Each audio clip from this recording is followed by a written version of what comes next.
Caaltuun har'aa oduu baay'ee bareedaa isiniif dhiyooftee turte hundi keessan agartanii jirtanii namni agarree hin jiru. Ashama akkam jirtu hordoftoota fi kabajamtoota kiyyaa ani jira galata rabbi isinillee baga jiraattanii viidiyoo caaltuu har'aa anillee yeroo masheen gadhiifte dhaggeeffadha. Ani dhugaa dubbachuuf viidiyoon namatti akkana jabalan darbu hin beeku. Harkumatti silkii baay'ee deema bakka yeroo hojii namaa manis yeroo jaaraaf qorsii kennu silkii baay'ee deema hin beeku.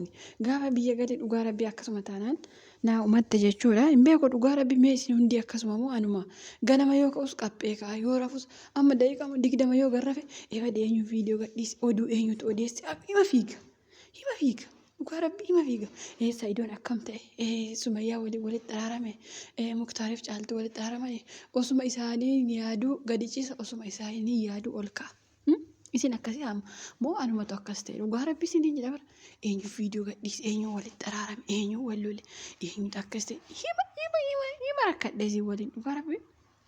እና Muktaara maal jesin garuu hunda keessanii amma akkuma san nagaa qabu lakki haana nuti akkas midiyoo ittiin hin sobina obboleessi keessan haati keessan abbaan keessan jaarsi keessan akkoon keessan akaakayyuun keessan biyya kana keessatti silkii keessan dhugaa rabbii fira keessan bar obboleetti keessan waan hundaa keessa silkii keessan dhugaa rabbii sooba haana si qofaatu silkii waliin fiiga malee unumiti jennaa isin soobdaniitu dhugaa rabbii waliin soobnu. Okay maasin jechuu barbaade otoo isin jaarsi keessan akka Muktaara kanaatti isin gaafate osoo ifama isin gaafate ifama gootuuf immoo diddu viidiyoo caaltuu jalatti baay'een keessanii ifaman go'iini viidiyoo isa gadi gadhiisi malee jettanii jenna caaltuun paartiitiin eeggadhaa viidiyoo isaa itti.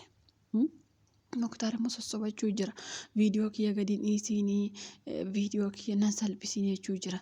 Ani dhugaa dubbachuu fi caaltuun dubartii jabduu cimtuu akka ta'e hundi keenya iyyuu hima beekna.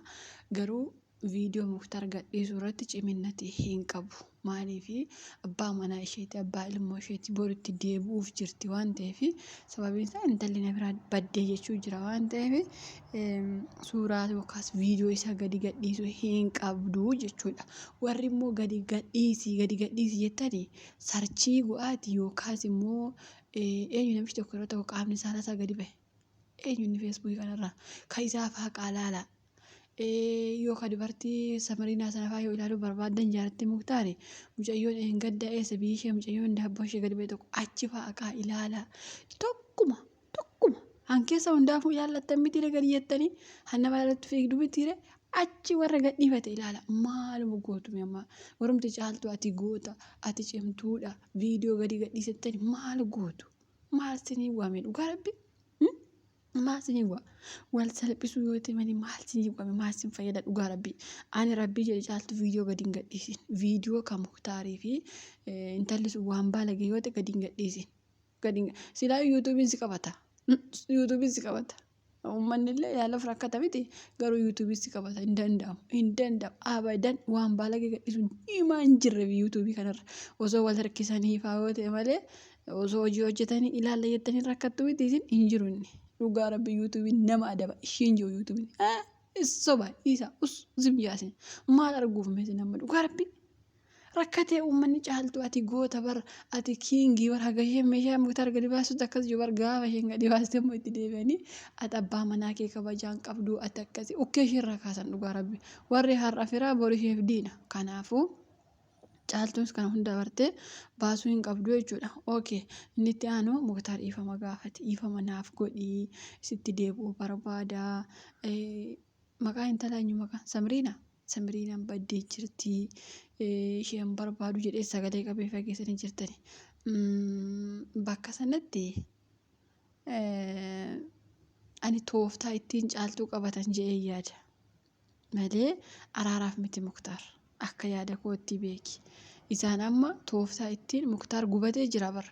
Gar tokkoon horii abee gar tokkoon yuutuubii isaa abee waa baay'ee abee waan jiruuf gubatee jira. Namni gubate immoo siin hidhuu jechuudha. Amma Muktaari tokkoffaa silkii sana yookaan yuutuubii sana harkaa fudhachuuf akkas ta'a.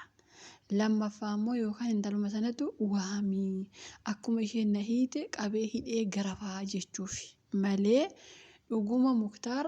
Si gaabbe'anii jaartiin kun biraa deemtee kootuun araaramna jedhee caaltuu hin gaafatu kun soba. Muktaar amma na ukkuba jedhu soba.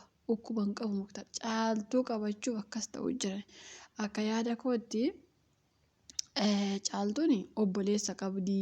Obboleessi muktaarillee egaa dubbii isaanii keessaan baay'ee jira malee kan akka Saayidoo fa'aa Yaasuu Birraa fa'aa namoota baay'ee jira Ooshee fa'aa isaaniin fudhattee osoo argitee baay'ee gaariidha jedhee yaadaan. Si galee maaliif ilmi namaa kun hin amanamu kaa waa isaan qopheessanii eegan maa beekta kanaafuu nama fudhattee argitee yoo oguma araaraa ta'e ookee itti araaramti jechuudha.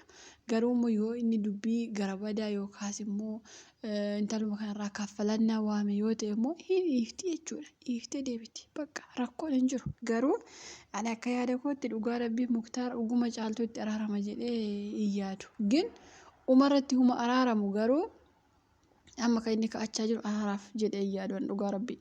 Silkii sanarraafuu haa ta'u akkuma isheen isaan reebanii garafuu haa ta'u waan lamaaf caaltuu waamaa jiru. Kanaafuu yaa caaltuu keenya dombossee keenya si jaalanna kophaa kee hin dhageen. Samariinaan suni hamma ati garaa laafteeyyuu garaa sii laaftu hiitee si garaftee barbaree aarsitee afaan keetti ol sii ulte akka qayyaatti. Kana beektee aquu qabdaati.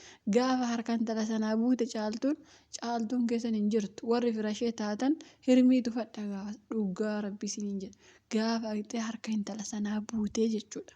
Dhugaa rabbii maaliif intalli sun cimtuudha baqa goobozii na ukkoo dhugaa rabbii gara laafummaallee hin qabdu summii bofa bara intalli sun si galee si idditee si biraa deemti nama akkasii immoo irraa of eeggachuu qabda amma caaltuun fakkeenyaaf baay'een keessan aqii muktaariin gaafoo aqii dhukkubsata aqii jettani maaf akkas jettu caaltuu waan isheen intala gooteen agarreesin namni tokko immoo gaafa ofitti si fudhachuu yookaas immoo harka si galfachuu gaafa barbaade afaan laafa na ukkubaa ani du'uu fi akkasitti kootu na argi achitti akkasii kana jedheetu afaan laafee ka'ee si qabaa jechuudha. Kanaafuu muktaar sobee afaan laafa malee dhukkubsachaa hin jiru. Caaltuu qabuufi dhugaa rabbii. Caaltuu qabuufi malee dhukkubsateef miti jechuudha. Namni dhukkubsatu maaliif duraan hin gaafatiin maa duraan osoo intaloon bira jirtu maaliif ani intala kanaan barbaadu sitti deebi'amaa jedhe inda'u muktaar kun maa sanitti fakkaate ergi akkuma caaltuun jettee ergi barri darbee fi itti dhufe ergi caaltuu waan taatu taatee waan rakkattee bakka annatti badeera waan ta'eef dhiifama walii gochuun hin baduu bar haadha manaa abbaa manaa dhiifama wal godhan hin gammada dhugaa rabbii garuu muktaar hin soba maa akkanaa itti dhufa namni sitti araaramuu barbaadu tokkoffaa jaarsaan sitti dhufa namaan sitti dhufa.